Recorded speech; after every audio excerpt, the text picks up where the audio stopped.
तो over to you doctor साहब, thank you very much. अच्छा, ये सही नजर आ रही है मेरी स्लाइड? जी जी, बिल्कुल नजर आ रही है। अच्छा अच्छा, चले। जनाब, बहुत बहुत शुक्रिया आपका कि आपने तीसरी दफा मुझे दावत दी है।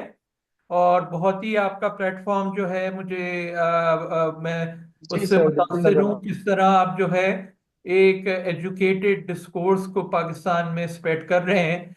यानी आप बाकी इधर उधर देखें वीलॉग वगैरह, उसमें तो बस हेटफुल बातें, र्यूमर मॉन्गरिंग, और ये उसके मुकाबले में आप जो है एक बहुत ही स्कॉलरली जो है एक्सरसाइज कर रहे हैं, तो इट मस्ट बी अप्रिशिएटेड। तो आज का टॉपिक, जैसे आपको पता है, Pakistan a way out of the abyss. तो वो एबिस, अच्छा ये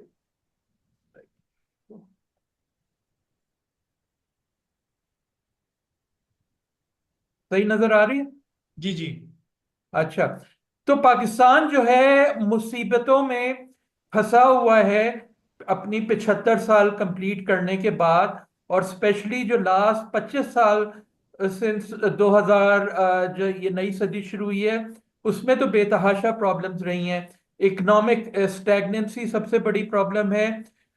इस सदी के शुरू से अब तक 5 दफा इकोनॉमिक क्राइसिस हो चुकी हैं, जिनकी वजह से पाकिस्तान को आईएमएफ के पास जाना पड़ा। 98 से 2001, 2008, 2013, 2018, और फिर 2022 से लेके 2024 तक। अभी जो ये क्राइसिस अब जो है कुछ कम होना शुरू हुई है कि इन्फ्लेशन कम हो रहा है। रुपया जो है आपका वो हवा में उड़ना उसने अब छोड़ दी है, थोड़ा मुस्तहकम हो गया है। मगर इसकी वजह से हमें ये नहीं समझना चाहिए कि अब हम कोई बहुत ही ज्यादा इकोनॉमिक ग्रोथ और तरक्की की राह पे चल पड़े। सिर्फ ये हुआ है कि चूंकि हुकूमत ने इंटरेस्ट रेट्स 22-23 तक कर दिए थे, तो उससे क्राइसिस जो है कम हो गई थी। मगर उसी की वजह से जो है इकोनॉमिक ग्रोथ बहुत कम हो गई है, 1 से 2% रह गई है। और हुकूमत और मुल्क के लिए इकोनॉमिक ग्रोथ जो है वो बहुत ज्यादा जरूरी है, स्पेशली क्योंकि हमारा पॉपुलेशन ग्रोथ रेट इतना हाई है। अब मगर जैसे ही हुकूमत जो है ना इकोनॉमिक ग्रोथ को बढ़ाने की कोशिश करेगी, फिर हम तरक्की के बजाय इकोनॉमिक क्राइसिस की तरफ चले जाएंगे, क्योंकि हुकूमत ने कोई रिफॉर्म्स नहीं की हैं। बल्कि जब भी वो इकोनॉमिक ग्रोथ बढ़ाने की कोशिश करते हैं तो हमारे करंट अकाउंट डेफिसिट बढ़ जाते हैं, फिस्कल डेफिसिट बढ़ जाते हैं, और मनी सप्लाई बढ़ जाती है, जिससे दोबारा इन्फ्लेशन बढ़ने लगता है। आपके फॉरेन रिजर्व्स गिरने लगते हैं, और आपको दोबारा फिर जो है आईएमएफ के पास जाना पड़ता है। फिर दूसरी जो बड़ी प्रॉब्लम है वो पॉलिटिकल ऑटोक्रेसी की है। तमाम हमारे जो हमसाय मुल्क हैं, अब वो स्टेबल डेमोक्रेसीज उन्हें आप कह सकते हैं। थोड़ा बहुत हिकअप हुआ था मालदीव, श्रीलंका और बांग्लादेश में, मगर वो भी अब आहिस्ता आहिस्ता जो है फिर से जमहूरियत की राह पे चल रहे हैं। कोई ये नहीं कह सकता कि जी अब वो बस फंस ही गए हैं नॉन डेमोक्रेटिक सिस्टम में। मगर पाकिस्तान और अफगानिस्तान दो मुल्क हैं जिनमें अभी तक जो है डेमोक्रेसी पे कंसेंसस नहीं हो पाई। और पाकिस्तान में 2000 से लेकर अब तक तकरीबन एक परमानेंट हाइब्रिड रिजीम चलता चला आ रहा है। शुरू के 8 साल तो ओपन मिलिट्री रूल था, फिर उसके बाद लाइट हाइब्रिड सिस्टम हो गया। लाइट हाइब्रिड सिस्टम ये होता है कि उसमें जो स्टैब्लिशमेंट है वो अपने सिर्फ कोर एरियाज को कंट्रोल करती है, जो कि हैं सिक्योरिटी पॉलिसी और फॉरेन पॉलिसी। 2008 से 18 तक वो चला, और 2018 से डीप हाइब्रिड सिस्टम शुरू हो गया, जिसमें स्टैब्लिशमेंट ना सिर्फ सिक्योरिटी और फॉरेन पॉलिसी, बल्कि इकोनॉमी और पॉलिटिक्स को भी कंट्रोल करना उसने शुरू कर दिया है। तो तीन चार जो है वो रिग्ड इलेक्शंस हुए हैं इस सदी में। रेफरेंडम, फिर 2002 का इलेक्शन, 2018 का इलेक्शन, और 2024 का तो बहुत ही ज्यादा खराब था। फिर constant political crisis, huge protest वगैरह, जो अभी आपने 1-2 महीने पहले यहाँ पे देखे थे, हर वक्त इस्लामाबाद में पहिया जाम, ये वो चलता रहता है। और अब हाल ही में huge crackdown on judiciary, media, civil society, internet. तीसरी प्रॉब्लम जो है वो सोशल एक्सट्रीमिज्म की है। हर थोड़े दिन बाद एक ऐसा कोई हादसा हो जाता है जिससे हमारा सर शर्म से झुक जाता है। जैसे वो श्रीलंकन मैनेजर को पकड़ के उसको लिंच कर दिया था। लिंचिंग्स होती रहती हैं। औरतों का ट्रीटमेंट, रिलीजियस माइनॉरिटी का ट्रीटमेंट जो है वो बुरा है, जीनोफोबिया है। इनसिक्योरिटी रहती है 2005 के बाद से, टेररिज्म, टीटीपीपी का, और जो एथनिक कॉन्फ्लिक्ट है बलूचिस्तान में, ये दोनों जो है कभी कम हो जाती हैं कभी बढ़ती जाती हैं, मगर खत्म होने का नाम नहीं ले रहे। और फाइनली एक्सटर्नल चैलेंजेस, जो दुश्मनी इंडिया से है, जो कि दुनिया का सबसे बड़ा न्यूक्लियर फ्लैश पॉइंट है, और फिर अब इंडिया के अलावा अफगानिस्तान और ईरान से भी टेंशन्स हैं, और ये मुल्क जो है वो ग्लोबली भी आइसोलेटेड हैं। तो इसकी वजह से जो है पाकिस्तान की लैंड कनेक्टिविटी वेस्ट पे बंद है इंडिया की वजह से, और ईस्ट पे भी बंद है ईरान और अफगानिस्तान की वजह से, और नॉर्थ में तो पहाड़ हैं, बस चाइना से एक पतला सा रूट है। तो लैंड कनेक्टिविटी तो आपकी तकरीबन ना होने के बराबर है। और हर वक्त कुछ ना कुछ क्रॉस बॉर्डर थ्रेट्स होती रहती हैं, कभी अफगानिस्तान से ये तालिबान के हमले, कभी ईरान से भी हो जाती है छोटी मोटी झड़प, और इंडिया से तो हर वक्त टेंशन रहती हैं, जो बालाकोट हमला और ये इस किस्म की चीजें। आज अगर ये सूरत हाल है 75 साल बाद, तो अगर आप फ्यूचर को देखने की कोशिश करें, फ्यूचरिस्टिक जो स्टडीज होती हैं, तो उनको देख के तो ये लगता है कि हो सकता है अगले 25 साल, हमारी 100th एनिवर्सरी तक, पिछले जो 25 साल की दिहाइयां थी उनसे भी ज्यादा खराब हो सकते हैं। किस वजह से? अब आप ट्रेंड्स देखना शुरू करें, इकोलॉजिकल एनवायरमेंटल ट्रेंड्स। पाकिस्तान, हर स्टडी ये दिखाती है कि one of the most vulnerable countries to climate change by 2050। ठीक है ना? फिर demographic, we have one of the fastest birth rates among large countries, in fact the largest among large countries, और 2050 तक 325 से 350 मिलियन तक की बढ़ सकती है हमारी पॉपुलेशन। इकोनॉमिक, कोई क्राइसिस पे क्राइसिस, कोई आसार नहीं है कि हमारे लीड्स जो हैं वो कोई रिफॉर्म करेंगे। सोशल, फिर एक्सट्रीमिज्म बढ़ने की चांसेस हैं जब पॉपुलेशन बढ़ेगी, क्लाइमेट और इकोनॉमिक ट्रेंड्स की वजह से अनएम्प्लॉयमेंट बढ़ेगी, तो उससे एक्सट्रीमिज्म बढ़ने का खतरा है। External continued tension with India, Afghanistan and Iran. और पॉलिटिक्स, पॉलिटिक्स एक्चुअली वो प्लेटफॉर्म होता है जहां पर आप बैठ के अपनी बाकी तमाम जो प्रॉब्लम्स हैं, एक्सटर्नल, सोशल, इकोनॉमिक वगैरह, उनको सॉल्व कर सकते हैं अगर आपका पॉलिटिकल सिस्टम अच्छा हो। मगर पाकिस्तान का पॉलिटिकल सिस्टम जो है वो इतना खराब है, ऑटोक्रेटिक और पेट्रनेज, करप्ट, कि वो हमारी जो बढ़ती जा रही हैं प्रॉब्लम्स, उनको सॉल्व करने के बजाय उन्हें और बढ़ा रहा है। तो ये इन ट्रेंड्स की वजह से अगले 25 साल में जो थ्रेट्स हैं, एक तो इकोनॉमिक कोलैप्स, कि जी आपका इन्फ्लेशन इतना बढ़ जाए कि हाइपर इन्फ्लेशन हो जाए, आपकी करेंसी कोलैप्स कर जाए, जैसे अभी श्रीलंका में हुआ था, और डिफॉल्ट करना पड़े, और आपकी ग्रोथ बहुत कम रहे जैसे सोवियत यूनियन की थी, और बिल्कुल उससे इकोनॉमिक कोलैप्स हो जाए। ये सबसे बड़ी थ्रेट है। उसके अलावा फिर पॉलिटिकल कोलैप्स की थ्रेट है कि जी जैसे आपने देखा है सोमालिया में, सीरिया में, यमन में जो है एक्सट्रीमिस्ट ने आधे मुल्कों पे कब्जा कर रखा है। या फिर ये है कि एथनिक कॉन्फ्लिक्ट इतनी बढ़ गई है कि आधा मुल्क जो है वो एथनिक जो ये हैं आपके अनरेस्ट जो फैला रहे हैं उनके कब्जे में आ जाता है। या न्यूक्लियर और अदर वॉर विद इंडिया भी हो सकती है। तो इन चीजों का खैर इमीडिएट तो इतना चांस नहीं है, बट जैसे जैसे हम 2050 के करीब आते जाएंगे और ये इकोलॉजिकल और डेमोग्राफिक प्रॉब्लम्स बढ़ती जाएंगी, तो उन चीजों का भी चांस बढ़ता जाएगा। फिर तीसरी चीज है मेगा इमरजेंसी, इसके बड़े से बड़े फ्लड, अर्थक्वेक, सुनामीज, पेंडेमिक्स, कोविड-19, इनकी वजह से जो है पाकिस्तान पे बहुत ज्यादा असर पड़े, जैसे जैसे क्लाइमेट चेंज बढ़ रहा है। और कहने को तो ये नेचुरल इमरजेंसीज होती हैं, मगर जिन मुल्कों की प्रिपेयर्डनेस अच्छी होती है उन पर इतना असर नहीं पड़ता नेचुरल इमरजेंसीज का भी। तो ज्यादातर जो ये प्रॉब्लम्स होती हैं, 2010 में फ्लड आया, 2022 में फ्लड आया, वो पुअर गवर्नेंस और प्रिपरेशन की ना होने की वजह से ज्यादा नुकसान होता है। तो ये आगे की प्रॉब्लम्स हैं। तो अब सवाल ये पैदा होता है कि इतनी प्रॉब्लम्स बहुत कम हैं दुनिया के ममालिक में, गिनती से शायद 3-4 ही हों पाकिस्तान के अलावा जिनमें तमाम किस्म की प्रॉब्लम्स मौजूद हैं। तो पाकिस्तान ऐसा क्यों बन गया है कंपेयर टू अदर जो 100-150 और डेवलपिंग कंट्रीज हैं। तो जो मेरी तहकीक है उसमें कुछ जो है प्री नेटल प्रॉब्लम्स जिन्हें आप कहें ना, जो इंडिपेंडेंस से पहले से आपके पास मौजूद थी। एक तो ये कि जी लैक ऑफ हिस्टोरिकल स्टेटहुड।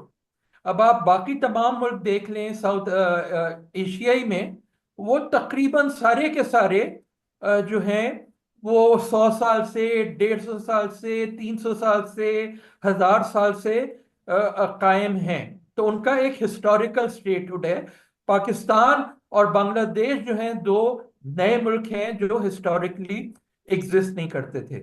मगर कम से कम बांग्लादेश में आपको जो चीज नजर आती है कि एक नेचुरल नेशनहुड है। नेचुरल नेशनहुड का क्या मतलब है कि जहां the vast majority of the people belong to the same race, ethnicity and religion. जितनी ज्यादा हम आहंगी होगी, डिविजन्स कम होंगे, उतनी ही आपकी जो है नेशनहुड जो है मजबूत होगी, और अंदर जो हर वक्त की लड़ाइयां रहती हैं वो कम रहेगी। और जब पूरी हिस्ट्री आप उठाकर देख लें, एथनिक कॉन्फ्लिक्ट्स तकरीबन 1947 से लेकर किसी ना किसी ग्रुप की चलती रहती हैं। तो वो दूसरी प्रॉब्लम थी। फिर तीसरा जो है preemptive faith based and elite led freedom movement. तो एक तो जो हमारी मुस्लिम लीग थी वो बहुत ज्यादा एलीट डोमिनेटेड थी। अगर आप इससे जो दूसरी साउथ एशिया में फ्रीडम पार्टीज हैं, मसलन जैसे अवामी लीग, उनके लीडर्स जो थे वो लोअर मिडिल क्लास से थे। इसी तरह जो है कांग्रेस की लीडरशिप की जो है ग्रास रूट्स प्रेजेंस जो है वो बहुत ज्यादा थी मुस्लिम लीग के मुकाबले में। फिर दूसरी चीज जो है, पाकिस्तान का जो डिमांड था वो प्रीएम्प्टिव था। मसलन आप दुनिया में अगर आप आजकल जद्दोजहद देखें, फलस्तीन की, कुर्दों की, या इधर उधर की, उन तमाम में ये था कि उन पे जो है बहुत ज्यादा मुजालिम चल रहे थे काफी डेकेड से। उसके बाद जो है उन्होंने अपनी डिमांड की कि जी हमें आज़ादी मिलनी चाहिए। यही हाल बांग्लादेश का है कि 3 दिहाइयों तक उन पे ज्यादतियां होती रही। फिर उन्होंने अपनी डिमांड की। उसके मुकाबले में पाकिस्तान की डिमांड जो है वो प्रीएम्प्टिव थी कि जी फ्यूचर में जाके जो है हम पे हिंदू जो है वो जुल्म करेंगे। तो अगर आप पूरी दुनिया में देखें तो शायद ही कोई दूसरा ऐसा मुल्क हो जो इस प्रीएम्प्टिव बेसिस पे जो है जिसे आज़ादी मिली है। तो हमें अपने आप को लकी भी कंसिडर करना चाहिए कि जी कई दिहाइयों जुल्म उठाने के बाद जो है हम आज़ाद होते, उसके मुकाबले में हमें जुल्म शुरू होने से पहले ही आज़ादी मिल गई।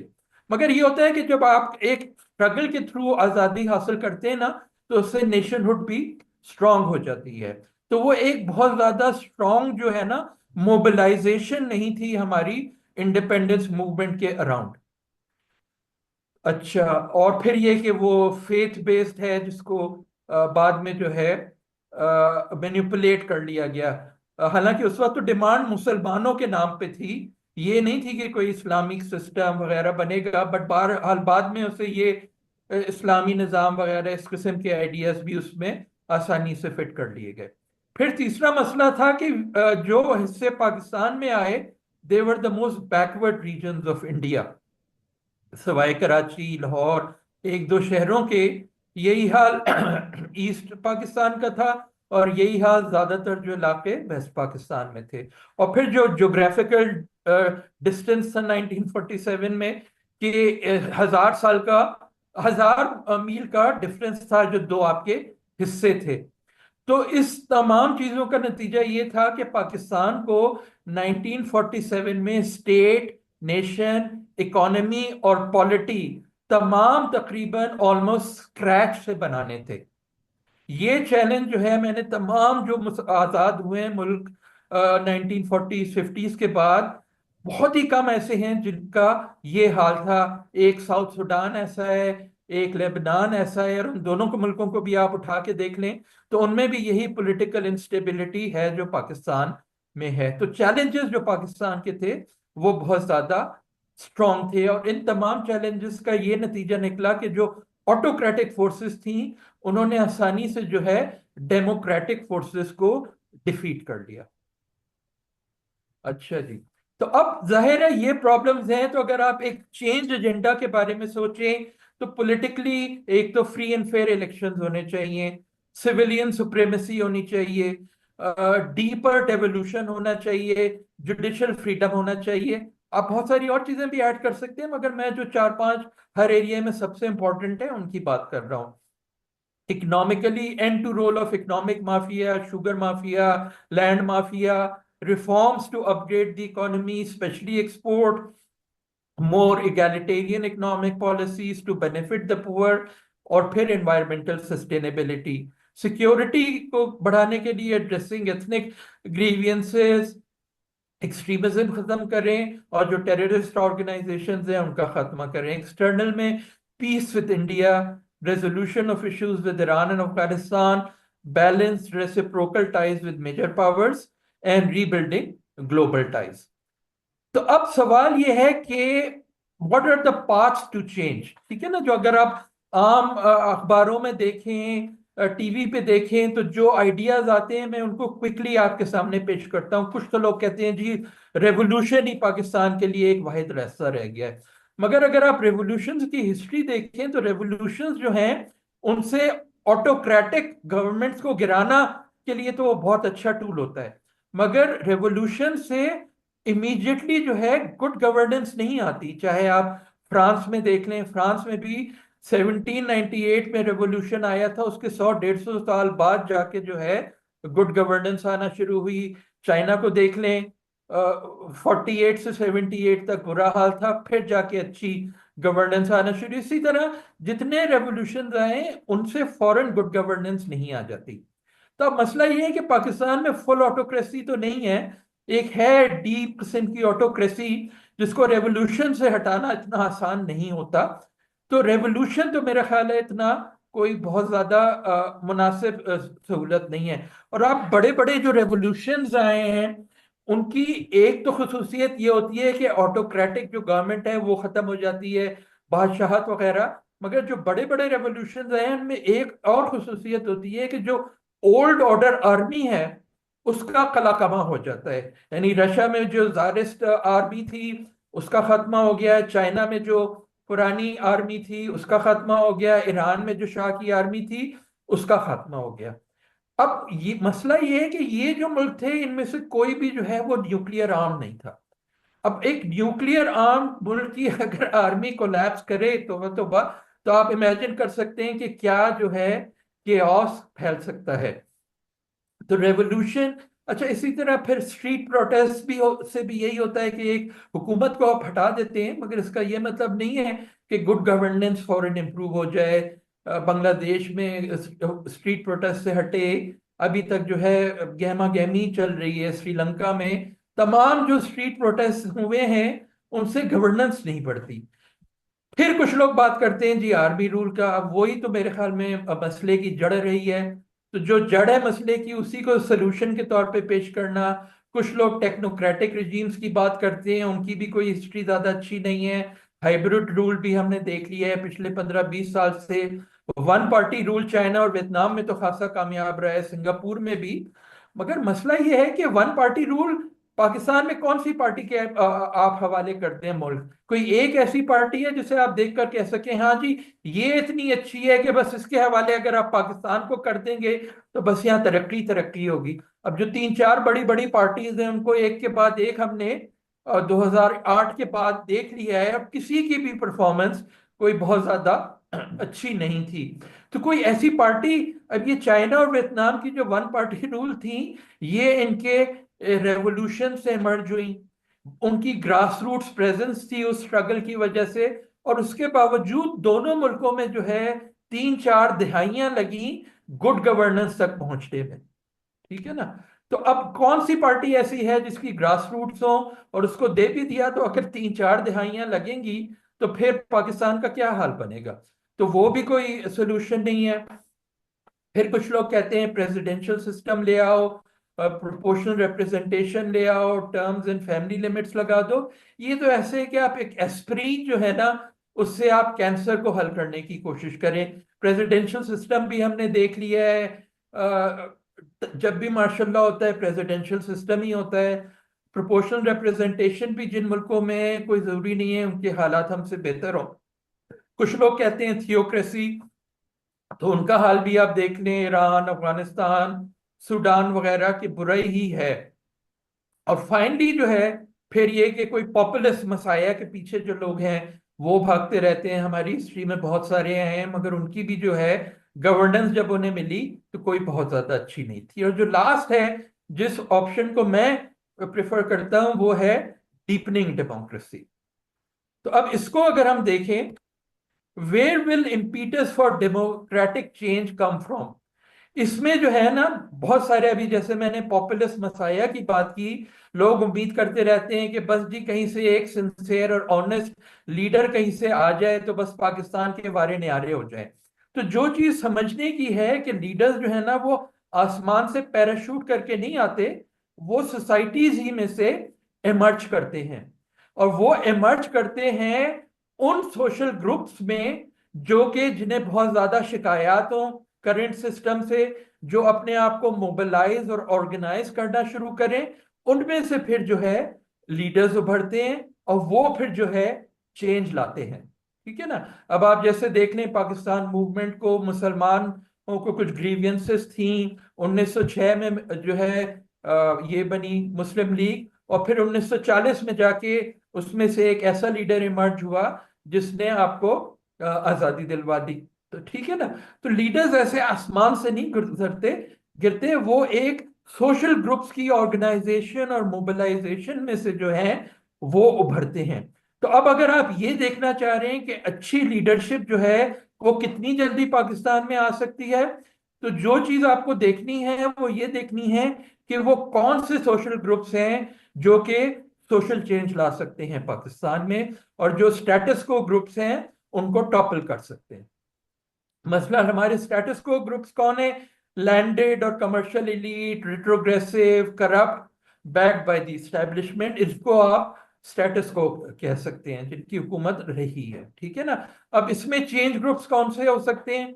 एक तो है जी जो प्रोफेशनल मिडिल क्लास, जो फर्स्ट ग्लैंस में तो बड़ी ही अप्रोप्रिएट कैंडिडेट लगती है, क्योंकि जी वो पढ़े लिखे होते हैं, करप्शन वगैरह से उनको नफरत होती है, फिर जो है उनके पास थोड़ी बहुत रिसोर्सेज होती हैं, एक्टिव होते हैं वो सोशल मीडिया मीडिया वगैरह में, और एक्सटर्नल उनके लिंकेजेस होते हैं, रिलेशनशिप्स वगैरह।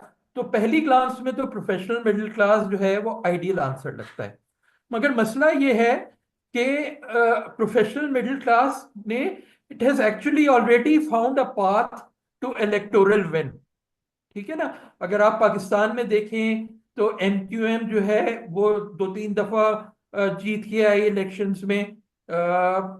इसी तरह जो है पीटीआई 2018 में तो खैर सही तरह वो नहीं जीत कर आई थी, मगर अगर 2024 में सही इलेक्शन होते तो मेरे ख्याल में पीटीआई जीत के आ जाती। मगर इन दोनों पार्टीज का भी अगर आप ट्रैक रिकॉर्ड लगा के देखें तो कोई जो ये स्टेटस ग्रो पार्टीज हैं, पीपल्स पार्टी और नून लीग, उतना ही तकरीबन बुरा है, और एमक्यूएम का तो वायलेंस वगैरह के हिसाब से उनसे भी ज्यादा बुरा है।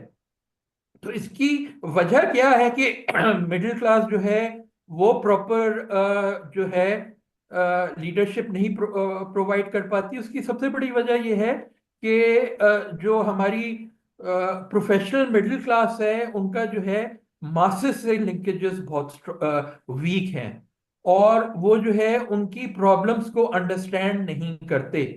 उनका जो फोकस होता है उन प्रॉब्लम्स पे होता है जो उनको अफेक्ट करती हैं, मसलन करप्शन हो गया, ये और वो।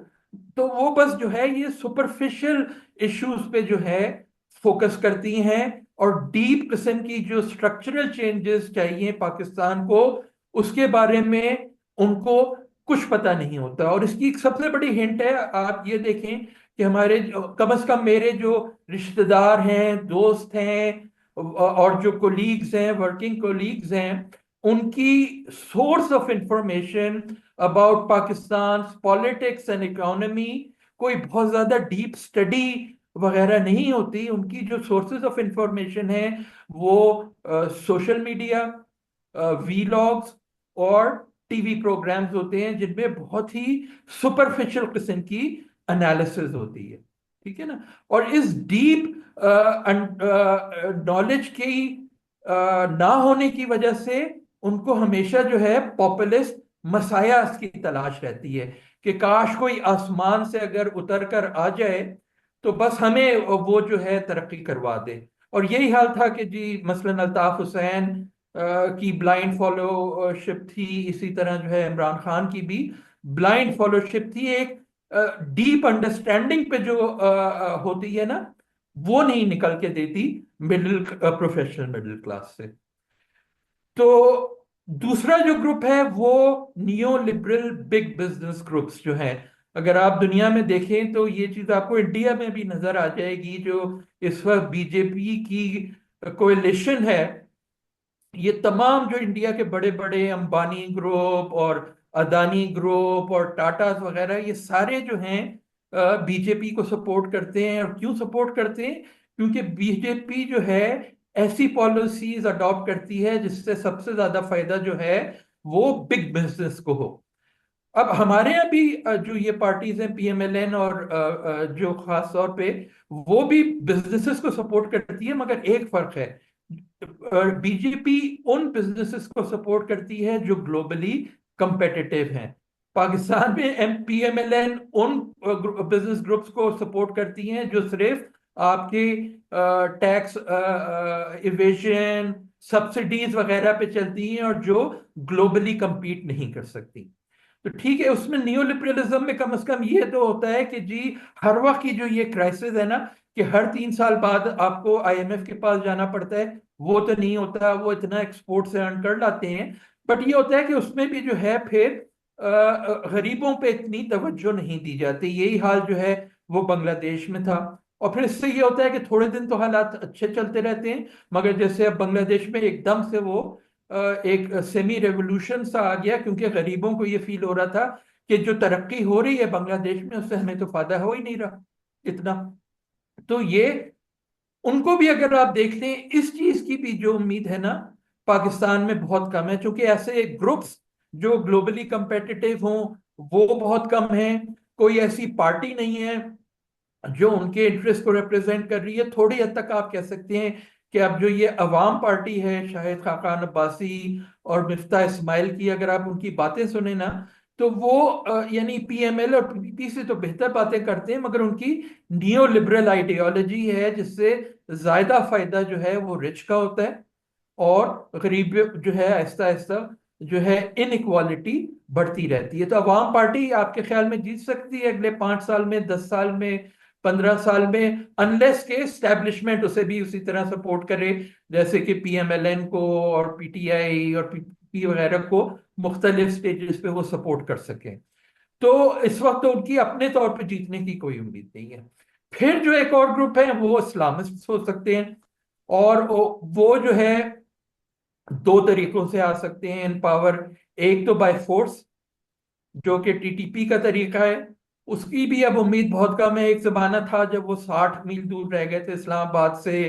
तो अब वो जमाना तो नहीं है। They have been driven out. FATA में बस उनकी पॉकेट्स रह गई हैं। अब उनकी इतनी ताकत तो नहीं है कि जी वो आपकी टेरिटरी को बहुत बड़ी कैप्चर कर सकें। दूसरा पार्ट जो है वो फिर इलेक्टोरल है कि जी टीएलपी या इस किस्म का ग्रुप जो है वो एकदम से इतना पॉपुलर हो जाए कि जी वो मेजॉरिटी हासिल कर सके। तो उसका भी जो है बहुत ज्यादा इम्कान तो नहीं है मेरी नजर में। टीएलपी आजकल तो तकरीबन डोरमेंट ही सी बैठी है। और लास्ट जो ग्रुप है वो प्रोग्रेसिव ग्रास रूट्स ग्रुप्स हैं जो पुअर लोगों के साथ काम करते हैं, उनको रिप्रेजेंट करते हैं, लेफ्टी पार्टीज। वो भी बहुत ज्यादा कमजोर हैं। ज्यादा से ज्यादा उनको 1-2 सीटें मिल जाती हैं। तो तमाम पॉसिबल ग्रुप्स जो चेंज ला सकते हैं उनका यही हाल है कि या तो जब वो पावर में आए तो उनकी परफॉर्मेंस अच्छी नहीं थी, या ऐसे हैं जिनकी पावर में आने की इमीडिएटली जो है कोई बहुत ज्यादा उम्मीद इस वक्त नजर नहीं आती। अगर इन तीनों में से नियो लिबरल, इस्लामिस्ट और प्रोग्रेसिव में से अगर मुझे कोई ये कहे ना कि जी सबसे ज्यादा चांस किसका है कि वो पावर में आ जाएं, तो मैं कहूंगा कि जी ये एक थोड़ा बहुत चांस है कि टीएलपी जो है वो एक्सट्रीमिस्ट आइडियोलॉजी बढ़ा के जो है वो कामयाब हो जाए। कम से कम नियो लिबरल और प्रोग्रेसिव से तो इस चीज का चांस ज्यादा है। वैसे तो ओवरऑल उसका भी बहुत कम है। तो अब जो फाइनल सिचुएशन बन रही है वो ये कि जो एग्जिस्टिंग ग्रुप्स हैं जो पावर में आ सकते हैं, तीनों जो बड़ी पार्टीज हैं, या अगर आर्मी खुद भी आ जाए या टेक्नोक्रेटिक गवर्नमेंट को ले आए, तो उनकी गवर्नेंस जो है वो खराब हो गई। और उससे ज्यादा बड़ी खराबी की बात यह है कि जहां तक आप हद नजर देखें, जो नए सोशल ग्रुप जो पावर में आ सकते हैं, या तो उनकी आइडियोलॉजी बहुत खराब है, या उनके पावर में आने के चांसेस बहुत कम है, या दोनों। यानी नियो लिबरल और इस्लामिस्ट में तो दोनों ही खराबियां हैं। और प्रोग्रेसिव ग्रास रूट्स में ये खराबी है कि उनके आइडियाज तो अच्छे हैं, मगर उनके पावर में आने के जो चांसेस हैं वो बहुत कम हैं। तो अब फिर वे आउट ऑफ दी एबिस क्या बनती है? शॉर्ट टर्म में तो जो है कि जी सोसाइटी को प्रेशर डालना चाहिए कि जो एग्जिस्टिंग तीन पार्टीज हैं वो कांग्रेस मॉडल अडॉप्ट करे। और कांग्रेस मॉडल क्या है कि राजीव की डेथ के बाद से जो है, जो गांधी फैमिली है वो फोकस करती है पार्टी चलाने पे, और कॉम्पिटेंट जो है कैबिनेट्स अपॉइंट करती है। तो 1991 में उन्होंने जो है नरसिम्हा राव को प्राइम मिनिस्टर बनाया था, और मनमोहन सिंह को जो है फाइनेंस मिनिस्टर। और वहीं से इंडिया की तरक्की शुरू हुई थी। और फिर जब ये 2005 या 6 में वो जीते हैं, तो उस वक्त मनमोहन सिंह को उन्होंने प्राइम मिनिस्टर बनाया, बजाय इसके कि सोनिया या जो उनका बेटा है राहुल उसको प्राइम मिनिस्टर बनाते। तो यही मॉडल जो है हमारी पार्टियों को अडॉप्ट करना चाहिए कि जी खुद पार्टियां चलाएं, चाहे वो इमरान खान हो, चाहे वो नवाज शरीफ फैमिली हो, चाहे वो ये भुट्टो फैमिली हो, कि अपने जो भी कॉम्पिटेंट लोग हैं उनकी पार्टी में उनको आगे लाए और कॉम्पिटेंट लोगों को बढ़ाए। और लॉन्ग टर्म तो फिर यही है कि जी ग्रास रूट्स मोबिलाइजेशन जो लेफ्ट पार्टीज करती हैं ऑन इश्यूज एंड आइडियालॉजीज, ताकि बेहतर पार्टीज जो हैं वो इमर्ज करें। और इसमें सिविल सोसाइटी का भी बहुत रोल है। लोगों को अपने आप को ऑर्गेनाइज करना चाहिए, सिविल सोसाइटी ऑर्गेनाइजेशंस को ज्वाइन करना चाहिए। और इसमें मैं आपको भी शामिल करूंगा कि जो आपका ग्रुप है मुकालमा, ये बहुत ज्यादा इंपॉर्टेंट है इस किस्म के ग्रुप्स, कि जो एक पढ़ी लिखी स्कॉलरली जो डिबेट्स हैं उसको आवाम में फैलाएं, ताकि आवाम जो है इशू बेस्ड पार्टीज की तरफ बढ़े। तो बस यही मेरी कुछ गुजारिशात थी। अब अगर आपके कुछ सवालात हों तो मैं उनके जवाब दे दूँ। डॉक्टर साहब बहुत शुक्रिया, थैंक यू वेरी मच।